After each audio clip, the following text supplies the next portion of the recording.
The information regarding the visual stimuli is carried by the spinotectal tract, and we must be well versed with how this tract, it basically sends the information towards the visual cortices.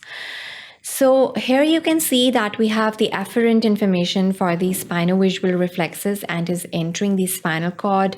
The decussation takes place at the same level, and then it ascends up in the opposite columns. For instance, the information from the right side is carried in the left side of the spinal cord, and it goes vice versa for the left side.